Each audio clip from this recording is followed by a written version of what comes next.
नमस्कार। 8 से 9 मई 2025 की मध्य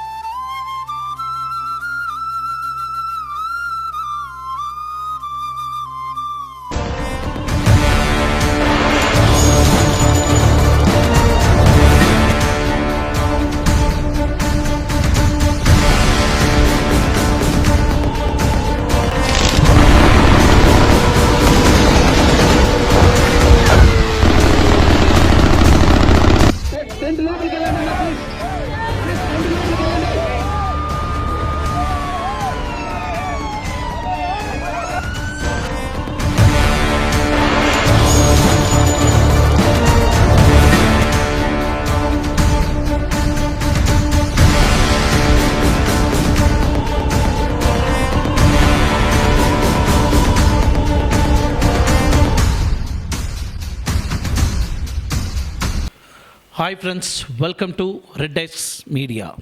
நம்ம எதிர்பார்த்த மாதிரி பார்டர் சைடில் தான் இவங்க அடிப்பாங்கன்றது எல்லாருக்குமே தெரிஞ்ச ஒன்று தான். நேற்று கராச்சி, பஞ்சாப், ஜம்மு அண்ட் காஷ்மீர் இந்த மாதிரி பார்டர் பகுதியில் இந்த தீவிரவாதிங்க தாக்குதல் ஏற்படுத்தியிருக்கிறாங்க. ஏப்ரல் மாதம் 22 பெஹல்காமில் தாக்குதல் ஏற்படுத்தினாங்க. அதுக்கு நம்ம பதிலடி இந்த வெட்னஸ்டே 7 நாம் திருப்பி அடித்தோம். இதோடு நிறுத்திக்கிங்க. இதுக்கு மேலே நீங்கள் உள்ளே வந்தீங்கன்னா மறுபடியும் நீங்கள் உயிரோடு போக மாட்டீங்க. நம்ம இந்தியன் அரசாங்கம் ஒரு வார்னிங் கொடுத்துருந்தாங்க. அந்த வார்னிங்கையும் மீறி நேற்று நைட்டு 9 மணிலேருந்து விடிய விடிய விடிய விடிய விடிய தாக்குதல் ஏற்படுத்தினாங்க. அதுவும் வான்வழி சிஸ்டமை பயன்படுத்தி, இந்த ட்ரோனெல்லாம் பயன்படுத்தி, அவங்களோட ஆயுதங்களை பயன்படுத்தி நம்ம இந்தியாவை தாக்குறதுக்கு முயற்சி பண்ணாங்க. அதை எப்படி நம்ம இந்தியன் ஆர்மி அந்த அளவுக்கு டெக்னாலஜியாக வானத்திலே அடித்து சும்மா விளையாடி இருக்கிறாங்க. இந்த ஒரு தருணத்தை நம்ம எல்லாருமே தீபாவளியாக கொண்டாடணும்.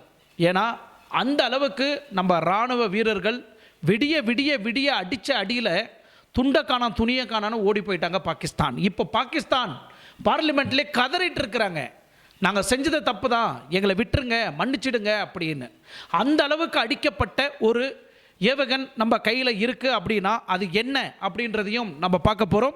நேற்று நைட்டு ஃபுல்லாக விடிய விடிய என்ன நடந்ததுன்றதையும் நம்ம பார்க்க போகிறோம். நம்ம இந்தியாவில் எத்தனை பேர் பாதிக்கப்பட்டிருக்கிறாங்க இதை சார்பான்றதையும் நம்ம முழுக்க முழுக்க பார்க்க போகிறோம். ஸோ இந்தியாவுக்கும் பாகிஸ்தானுக்கும் இந்த பிரச்சனை. ஆனால் பாகிஸ்தான் இந்த நேரத்தில் இந்தியாவை கண்டிப்பாக டச் பண்ணியிருக்கக்கூடாது. ஸோ ஆல்ரெடி பாகிஸ்தானுக்கு எக்கச்சக்கமான ட்ரையாங்கிள் இஷ்யூ இருக்குது. ஸோ இன்றைக்கி இந்த தாக்குதல் ஏற்படுத்தினதுக்கு காரணமும் பின்னாடி இருந்து சைனா கொடுத்த பிஸ்கெட்டு தான். ஸோ இந்த பின்னாடி சைனா இருக்குன்ற ஒரு தைரியத்தில் இந்த பாகிஸ்தான் தன்னம்பிக்கையோடு நம்ம அடிக்கிறதுக்கு முயற்சி பண்ணிட்டு இருக்கிறாங்க. ஆனால் பாகிஸ்தான்கிட்ட கேள்வி கேட்க வேண்டியது சில விஷயங்கள் இருக்குது. உலக நாடுகள் பாகிஸ்தானுக்கு சப்போர்ட் இருக்கான்னு பார்த்தீங்கன்னா கண்டிப்பாக கிடையாது. பொருளாதாரம் இருக்கா அப்படின்னு பார்த்தீங்கன்னா கண்டிப்பாக கிடையாது. ஆயுதங்கள் உங்ககிட்ட நிறையா இருக்கா? கண்டிப்பாக கிடையாது. அந்த அளவுக்கு டெக்னாலஜி வளர்த்து வச்சிருக்கிறீங்களா? அதுவும் கிடையாது. அரசியல் ஸ்டெபிலிட்டி இருக்கா? அதுவும் கிடையாது. அங்கே பாகிஸ்தானில் இருக்கக்கூடிய மக்களுக்கு இந்த அரசாங்கத்து மேலே நம்பிக்கை இருக்கா அப்படின்னு நீங்கள் பார்த்தீங்கன்னா அதுவும் கிடையாது. அப்போ எதுக்காகடா இந்த போர் அப்படின்னு நீங்கள் பார்த்தீங்கன்னா முழுக்க முழுக்க இந்தியாவை நாங்கள் தாக்கணும், அழிக்கணும் அப்படின்னு. அதுவும் யாரோட சப்போர்ட்டு? சைனாவோட சப்போர்ட்டு. ஸோ இதை சார்ந்து இன்னைக்கு முழுக்க முழுக்க நம்ம வீடியோவில் பார்க்க போகிறோம். நேற்று நைட்டு நடந்த வரைக்கும் அங்கே யூஸ் பண்ண அந்த புது சிஸ்டம் டெக்னாலஜி நம்ம இந்தியாவில் இருக்கக்கூடிய அந்த ஏவுகணை பற்றியும் நம்ம பார்க்க போகிறோம். வாங்க வீடியோக்குள்ளே போகலாம்.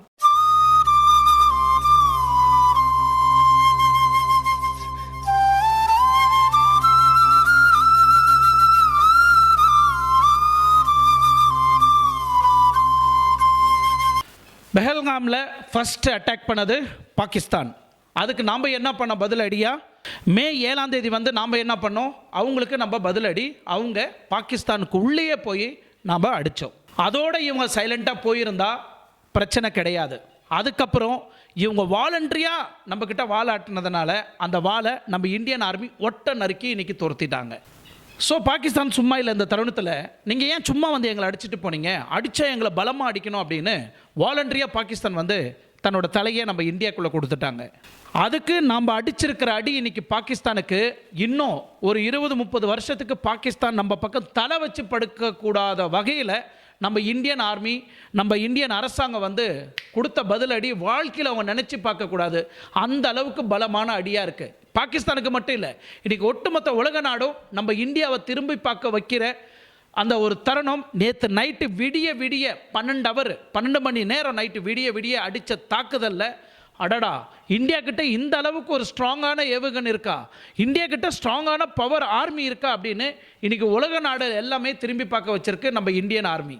நேற்று நைட்டு என்ன ஆயிருக்குன்னா, இந்த ஜம்மு அண்ட் காஷ்மீர், பஞ்சாப், ராஜஸ்தான் அந்த பார்டர் நான் ஆல்ரெடி போன வீடியோவில் பேசியிருந்தேன். விடிய நம்ம அடித்த நைட்டு அந்த அடியை தாங்க முடியாமல் பாகிஸ்தானுக்கிட்ட இந்த சேமிப்புன்னு சேர்த்து வைப்பாங்க. இந்த குண்டு, அணுகுண்டு, ஆயுதம், இந்த மாதிரி நிறைய விஷயங்கள் சேர்த்து வச்சிருப்பாங்க இல்லையா. பாகிஸ்தான் கிட்ட ஆல்மோஸ்ட் 80 to 90% அவங்க கிட்ட காலி ஆகி போச்சு. அந்த அளவுக்கு இந்தியா ராணுவம் வந்து தாக்குல அவங்க கிட்ட இருந்த எல்லா ஆயுதமும் காலி. விடிய இந்த பாகிஸ்தானுக்கு வந்து இந்த ட்ரோனு, இந்த மிஷன்ஸை வச்சு நம்ம இந்தியாவை எப்படியாவது தாக்கிடலாம், எப்படியாவது அடிச்சு கவுத்துடலாம் அப்படின்னு முயற்சி பண்ணியிருக்கிறாங்க.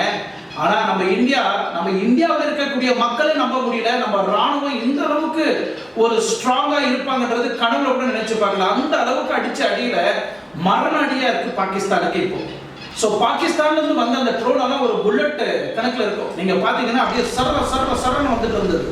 இது எல்லாத்தையும் அடிச்சு வீழ்த்திய நம்ம ராணுவ கிட்ட இருக்கிற இந்த ராணுவோட சிஸ்டம் உலகத்துல வேற எந்த நாட்டுக்கிட்டையும் இல்லை. ஏன்னா அந்த அளவுக்கு நம்ம நாட்டில இருந்து போன நம்ம அந்த சிஸ்டத்துல இருந்து போன அந்த புல்லட் எல்லாம் நீங்க பாத்தீங்கன்னா கண்டினியூவா பறந்துட்டே இருக்கும். அந்த பார்டர் தாண்டாத அளவுக்கு கண்டினியூ அடிச்சு தூள் கிளப்பிட்டு இருப்பாங்க. நீங்க பார்த்திருப்பீங்க நைட்டு விடிய அந்த வீடியோலாம். எந்த ஒரு ஃப்ளைட் வந்தாலும் சரி, எந்த ஒரு ட்ரோன் வந்தாலும் சரி, எந்த ஒரு பாகிஸ்தானோட ஃப்ளைட்டுக்கு ஃப்ளை ஆனாலும் சரி, சும்மா அடிச்சு தூள் கிளப்பிட்டு இருந்தாங்க. அந்த அளவுக்கு தீபாவளி நேற்று நைட்டு விடிய அதுவும் பஞ்சாப், ராஜஸ்தான், இந்த மாதிரி ஜம்மு அண்ட் காஷ்மீர் எல்லாத்தையும் லைட் ஆஃப் பண்ணிட்டாங்க. Completely shut down. எந்த இடத்துலயும் கரண்ட் பவர் எதுவுமே இல்லை. ஸோ இருட்டுல தாவி பறந்து அடிச்சாங்க நைட்டு ராணுவ படை, நம்மளோட இந்தியன் ஆர்மி. விடிய தாக்குதல் ஏற்படுத்தினாங்க இந்த பாகிஸ்தான். யாரு? பயங்கரவாதியும் ஆர்மியும். இவங்க 2 பேரும் ஒண்ணுதான். 2 பேரும் வந்து நம்ம வேறன்னு சொல்ல முடியாது. ஆனா அந்த நாட்டுல இருக்கிற மினிஸ்டர்கள் என்ன சொல்றாங்க? தீவிரவாதிக்கு வேற, நாங்க வேற, ஆர்மி வந்து நாங்க எங்களோட சிஸ்டத்தை ஃபாலோ பண்றோம் அப்படின்னு. ஆனா ஒரு தீவிரவாதி இறந்த அன்னைக்கு ஒட்டுமொத்த பாகிஸ்தான் அரசாங்கமும், ஒட்டுமொத்த பாகிஸ்தான் போலீஸும், ஒட்டுமொத்த பாகிஸ்தான் ஆர்மியும் அந்த இடத்துல நின்று அவங்களுக்கு கண்ணீர் அஞ்சலி செலுத்தினாங்க. அது யாருமே நம்ம மறக்க முடியாது. அந்த அளவுக்கு ஒரு ஹைப்பான தருணம் அது. பட் இவங்க வந்து உள்ள வச்சுட்டு பொத்திக்கிட்டு நாங்க குற்றவாளி கிடையாது அப்படின்னு இந்தியாவில் வந்து பச்சை நாடகம் நடிக்கிறாங்க. பட் விடிய தாக்குதல் அடிச்சாங்கல்ல பாகிஸ்தான் இந்தியாவுக்கு. இந்தியாவில் எந்தெந்த இடம்லாம் சேதம் ஆயிருக்கு நீங்க பாத்தீங்கன்னா, எத்தனை ஆயிரம் பேர் இறந்து போயிருக்கிறாங்க நீங்க பாத்தீங்கன்னா, ஜம்மு அண்ட் காஷ்மீர்ல ஒரு வீட்டுல சோஃபாவெல்லாம் பாருங்க, அந்த வீட்டுக்கு கார்னர்ல ஒரு லேம்ப் இருந்தது, லைட் லேம்ப். அந்த லைட் லேம்ப் நீங்க எல்லாருமே பாருங்க. இந்த சோஃபா, லைட் லேம்ப், டீபாய் எல்லாம் இருக்கு இல்லையா, அங்க இருந்த அந்த மூலையில இருந்த அந்த லைட் லேம்பை இந்த சோஃபாவுக்கு சென்ட்ரல் எடுத்துன்னு வந்து போட்டுட்டு போயிருக்கிறாங்க இந்த பாகிஸ்தான். இதுதான் அவங்க செய்த சாதனை.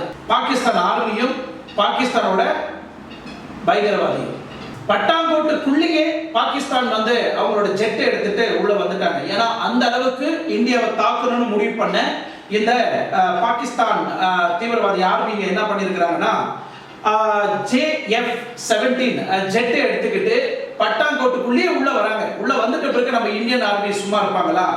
அந்த ஆர்மியை அடிச்சு சும்மா துவம்சம் பண்ணிட்டாங்க. இன்னொரு முக்கியமான பாகிஸ்தானோட விமானம், அதையும் நம்ம இந்தியன் ஆர்மி அடிச்சு துவம்சம் பண்ணிட்டாங்க நேற்று நைட்டு. அந்த விமானத்துக்கு பேர் வந்து AWACS பிளேன். அந்த விமானத்துக்கு பேர் அதாவது RPN warning control system, sophisticated radar surveillance battery management system. So இந்த விமானத்தை நம்ம இந்தியன் ராணுவ படை வந்து அடிச்சு தூள் கிளப்பிட்டாங்க நேற்று நைட்டு. இந்த விமானத்தோட மெயின் வேலை என்னன்னா, இந்தியாவில் எங்கெங்கெல்லாம் எப்படி தாக்குதல் ஏற்படுத்துறாங்கன்னு வெறும் சர்வேலன்சஸ் பண்ணி அங்க இருக்கக்கூடிய மெசேஜை உடனே பாகிஸ்தான் டீமுக்கு பாஸ் பண்ணக்கூடிய இந்த விமானத்தை தான் இன்னைக்கு நம்ம இந்தியன் ஆர்மி படை வந்து தாக்கி துவம்சம் பண்ணியிருக்கிறாங்க நேற்று நைட்டு. ஓவராலா என்னன்னா, வேவ் பார்க்கக்கூடிய விமானம் இது. ஜஸ்ட் வேவ் பார்த்து அவங்க நாட்டுக்கு உடனுக்குடனே இன்ஃபர்மேஷன் பாஸ் பண்ணிட்டே இருப்பாங்க. அதுக்கு தகுந்த மாதிரி பாகிஸ்தான்ல இருந்து நம்ம இந்தியாவை தாக்குறதுக்கு முயற்சி பண்ணுவாங்க. முக்கியமா எப்பெல்லாம் போர் நடவடிக்கை நடக்குதோ அந்த போர் நடவடிக்கை ஆப்போசிட் கண்ட்ரி என்ன பண்றாங்கன்றத வேவ் பார்க்கிறது தான் இந்த ஃப்ளைட்டோட வேலை. இந்த மாதிரி ஃப்ளைட் கிட்டத்தட்ட நீங்க பாத்தீங்கன்னா AWACS இந்த ஃப்ளைட் வந்து கிட்டத்தட்ட பாகிஸ்தான் கிட்ட 9 ஃப்ளைட் இருக்கு. இந்த 9 ஃப்ளைட்ல எந்தெந்த கண்ட்ரில இருந்து இந்த ஃப்ளைட்டை வந்து இறக்குமதி செய்திருக்கிறாங்க நீங்க பாத்தீங்கன்னா, அதாவது SAT 2000 சீடன் கிட்ட இருந்து டெலிவரி ஆயிருக்கு. 2026ல இருந்து 2020ல அந்த கண்ட்ரி கிட்ட இருந்து இறக்குமதி செய்திருக்கிறாங்க. 4 ஃப்ளைட்டை வந்து சீடன் கிட்ட இருந்து இறக்குமதி செய்திருக்கிறாங்க பாகிஸ்தான். அதுக்கப்புறம் 4 ஃப்ளைட் வந்து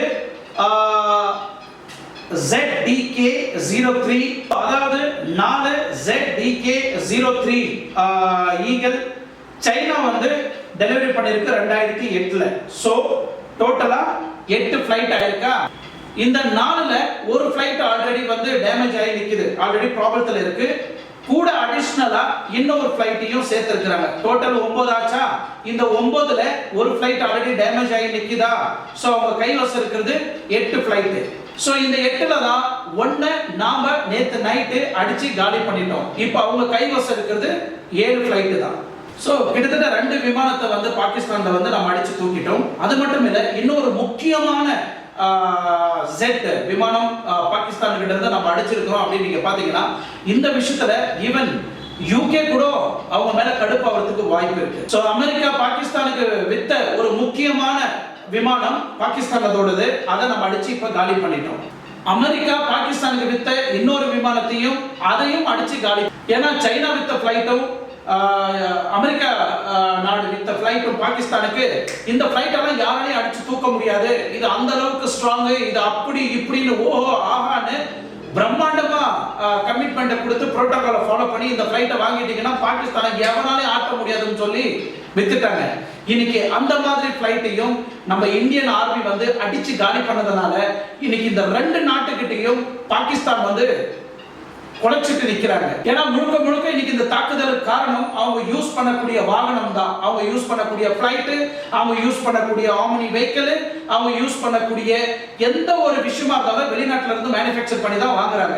பட் இப்போ இந்த இடத்துல ஃபெயிலியர் ஆனதுக்கு காரணமே, ஏன்னா இன்னைக்கு நம்ம சக்சஸ் ஆன காரணமே 80% பொருளை வந்து நம்ம இந்தியாவிலேயே தயாரிக்கிறோம், கொஞ்சம் தான் வெளிநாட்டுல இருந்து நம்ம வாங்குறோம். அதனால we are very strong enough in Indian Army. கிட்ட இருந்த அந்த F-16 ஃளைட்டை வந்து அடிச்சு காலி பண்ணிட்டோம். அதுதான் முக்கியமான ஆயுதமா பயன்படுத்தின பாகிஸ்தானோட ஜெட். இது முக்கியமா அமெரிக்காவுக்கு ஒரு பெரிய தலைவலியா ஏற்படுத்தியிருக்கு. அதுவும் பாகிஸ்தான் அமெரிக்காவுக்கு ஒரு பெரிய தலைவலியா ஆயிருக்கு. இப்போ HQ-9 அந்த ஃளைட், அதுவும் சைனாவோடது, அவங்களோட கதையும் நம்ம முடிச்சு விட்டுட்டோம். கிட்டத்தட்ட 3 விமானத்தை நேத்து நைட் வந்து நம்ம காலி பண்ணிட்டோம். அடுத்தது JD Vance, இவரு அமெரிக்காவோட துணை அமைச்சர். நல்லவேளை இங்க பஹல்காம்ல அந்த பாகிஸ்தான் தீவிரவாதிகள் வந்து தாக்கும் போது இவரு நம்ம இந்தியாவில் இருந்தாரு. சோ இந்தியாவில இருந்து அதை தருணம் டைரக்டா பார்த்ததுனால உடனே இவர் அமெரிக்காவுக்கு போய் டொனால்ட் ட்ரம்ப் காதுல ஊதிட்டாரு. ஊதின அடுத்த செகண்ட்ல இருந்து அவங்க தெளிவா சொல்லிட்டாங்க, நாங்க இந்த 2 பாகிஸ்தானும் இந்தியாவும் போர்ல வந்து நாங்க தலையிட முடியாது அப்படின்னு இந்தியாவுக்கு சாதகமா ஒரு கிரீன் சிக்னல் வந்து இவர் பாஸ் பண்ணியிருக்கிறார். 2 பேருமே ஆயுதத்தை கீழே போடுங்க அப்படின்னு கண்டிப்பா நாங்க சொல்ல மாட்டோம். ஏன்னா அமெரிக்கா வந்து பண்ணாத அட்டூழியம் கிடையாது, அவங்க அடிக்காத தாக்குதல் கிடையாது. நம்மளுக்கு எல்லாருக்கும் தெரிஞ்ச ஒரு உண்மை. போர் தொடங்கினாலோ இல்ல அணு ஆயுதங்கள் உள்ள என்டர் ஆகும் போது அப்ப நாங்க இந்த விஷயத்துல தலையிடுறதுக்கு வாய்ப்பு இருக்கு அப்படின்னு சொல்லி இருக்கிறாங்க. இன்னைக்கு பாகிஸ்தான் உள்ள நேற்று நைட் என்டர் ஆனது காரணத்தினால் நம்ம இந்தியன் ஆர்மி கேம்பஸ் எல்லாம் இருக்கு இல்லையா, பாகிஸ்தானுக்குள்ள 3 இடத்துல பயங்கரமா உள்ள போய் அடிச்சு துவம்சம் பண்ணிட்டு வந்திருக்கிறாங்க நம்ம இந்தியன் ஆர்மி. பாகிஸ்தான் ராணுவர் அண்ட் தீவிரவாதிகளை பயங்கரமா அடிச்சு காலி பண்ணிட்டு வெளியே வந்திருக்கிறாங்க நம்ம இந்தியன் ஆர்மி. நம்மளோட அட்டாக் தான் பயங்கரமா தாக்குதலை ஏற்படுத்தி இருக்குதுன்னு நம்ம காலரை தூக்கி விட்டுக்கிட்டு பேச முடியும். பாகிஸ்தான் அடிச்சதெல்லாம் ஒண்ணும் கிடையாது, சும்மா குழந்தைங்க விளையாடிட்டு போன மாதிரி வந்து நம்ம இந்தியாக்குள்ள விளையாடிட்டு போயிருக்கிறாங்க.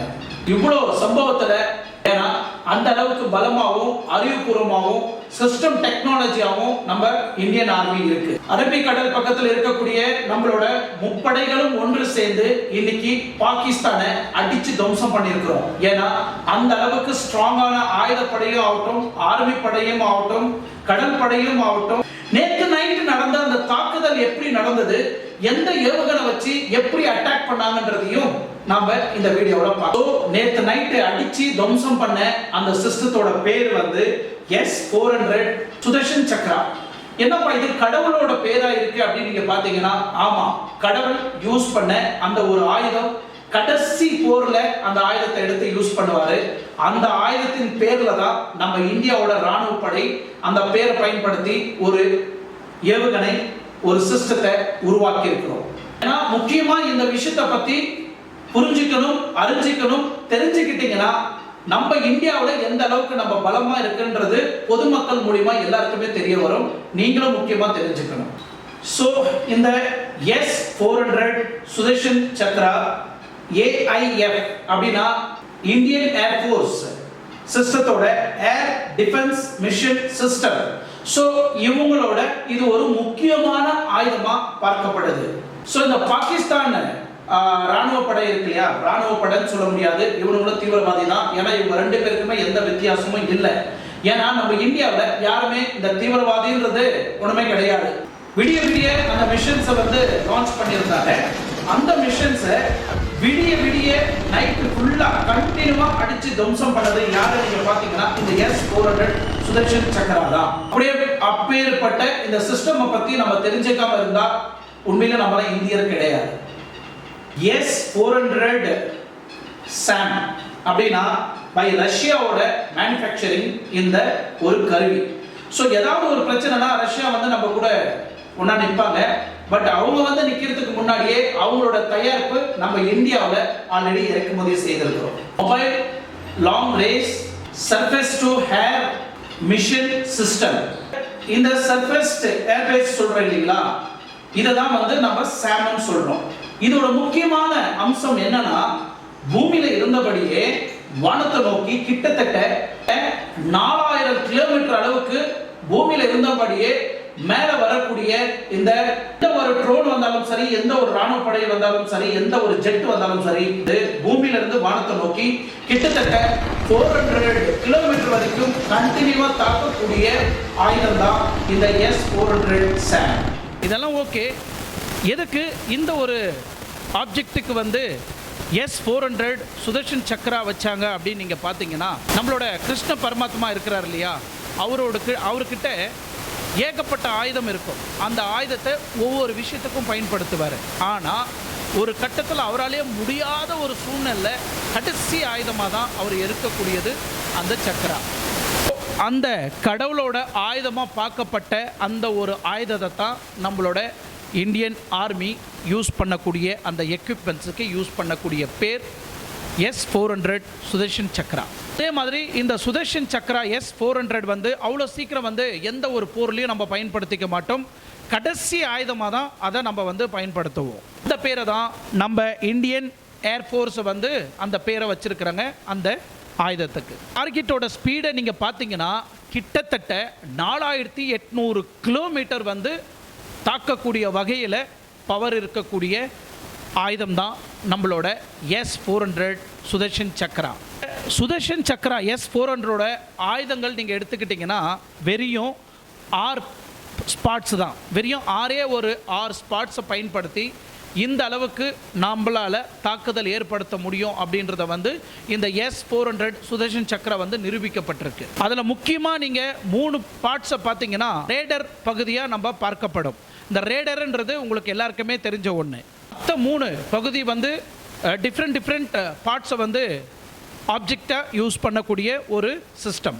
முக்கியமாக இங்கே இருக்கிற இந்த ஹைலைட் பண்ணி காமிக்கிறேன் இல்லைங்களா, இதுதான் சர்வைலன்ஸ் ரேடர் பிக் பேர்டு. இங்கே பார்க்குறீங்கல்ல, இந்த காம்பனண்ட் தான் வரக்கூடிய எதிரிங்க தாக்கக்கூடிய அந்த ஆப்ஜெக்டை வந்து ஐடென்டிஃபை பண்ணக்கூடிய இந்த பேர்டோட வேலை. பிடிக்கப்பட்ட அந்த ஒரு மெசேஜை உடனே இந்த கமாண்டர் ரேடர் போஸ்ட் இருக்கு இல்லையா, அதுக்கு அந்த சிக்னலை வந்து பாஸ் பண்ணோம். அந்த கமாண்ட் கொடுக்கப்பட்ட பிறகு ஸோ ரிசீவ் பண்ணுவாங்க. நம்ம இந்தியன் ஆர்மி ரிசீவ் பண்ண பிறகு நம்ம மேனுவலாகவும் தாக்கிறதுக்கு முயற்சி பண்ணலாம், இல்லைனா ஆட்டோமேட்டிக்காகவும் நம்ம டைமரை செட் பண்ணிக்கலாம். கொடுக்கப்பட்ட பிறகு இந்த லான்ச் வெஹிக்கிள் இருக்கு இல்லையா, ஏன்னா இங்கிருந்து தான் முக்கியமாக லான்ச் பண்ணப்படுது. ஏவுகணைகள் ஒவ்வொன்றா வெளியே வர ஆரம்பிக்கும், ஒரு புல்லட் ஸ்பீடில் பறக்க ஆரம்பிக்கும். ஏவுகணை மேனேஜ் பண்ணக்கூடிய, கண்ட்ரோல் பண்ணக்கூடிய ஒரு சிஸ்டம் என்ன நீங்கள் பார்த்தீங்கன்னா, அக்விசிஷன் அண்ட் மேனேஜ்மெண்ட் ரேடார் இருக்கு இல்லைங்களா, இது வந்து கண்ட்ரோல் பண்ணும். மெசேஜ் பாஸ் பண்ண பிறகு எந்த ஸ்பீடில் வந்துட்டு இருக்கு, எந்த லொக்கேஷனில் வருது, எந்த டைரெக்ஷனில் வருது அப்படின்றத வந்து ரேடியேஷன் கண்டுபிடிச்சிடும். அந்த ரேடியேஷன் மூலிமா தான் கரெக்டாக துல்லியமாக நம்ம அந்த ஆப்ஜெக்டை வந்து நம்ம தாக்க முடியும். இந்த ஆல் ஆப்ஜெக்ட் அக்விசிஷன் ரேடர் இருக்குல்ல, கூட காம்படேட் பண்ணி சப்போர்ட் பண்ணி தாக்கிறதுக்கு ஹெல்ப்ஃபுல்லாக இருக்கும். இந்தியாவுக்கு ஏதாவது ஒரு த்ரெட் வருது அப்படின்னு நீங்கள் பார்த்தீங்கன்னா அவ்வளோ சீக்கிரம் ரொம்ப ஈஸியாக கண்டுபிடிக்க முடியாது. ஆனால் இந்த சிஸ்டம் ரொம்ப ஈஸியாக கண்டுபிடிச்சி நம்ம ஆர்மி ஃபோர்ஸுக்கு மெசேஜ் பாஸ் பண்ணிடும். அப்புறம் தான் நேற்று நைட்டு நீங்கள் பார்த்த அந்த புல்லட் பறக்கிற மாதிரி ஸ்பீடு, ஹை ஸ்பீடில் பறந்துகிட்டே இருந்துச்சுல, தாக்கிட்டே இருந்துச்சுல, அந்த வியூவை நீங்கள் பார்க்க முடியும். இதில் 3 டைப் ஆஃப் ரேடரை நீங்கள் பார்க்கலாம், சரிங்களா? அதில் முதல் டைப்பு வந்து பிக் பேர்ட் ரேடார். இதோட முக்கியமான வேலை என்னென்னா, இந்த பிக் பேர்ட் ரேடாரோட வேலை 360 டிகிரியில் சர்வைலன்ஸஸை வந்து எங்கே பாதிப்பு உண்டாயிட்ருக்கோ நம்ம ஆர்மியோட ஃபோர்ஸ் இருக்கக்கூடிய அந்த இடத்துல ஃபுல்லாக சர்வைலன்ஸஸை ஃபாலோ பண்ணி நம்ம ரேடருக்கு பாஸ் பண்ணிகிட்ருக்கோம். நம்ம 24 ஹவர்ஸ் ஆர்மி எப்படி கண்ணில் விளக்கெண்ணை விட்டுட்டு பார்த்துட்டு இருப்பாங்களோ அதே மாதிரி இந்த சர்வைலன்ஸஸ் 24/7 வந்து ஏதாவது தாக்குதல் ஏதாவது மூலையிலிருந்து வருதா அப்படின்னு அதோட கண்ணை திறந்து வச்சுக்கிட்டு வேவ் பார்த்துட்டு இருக்கோம். இதோட வேலை.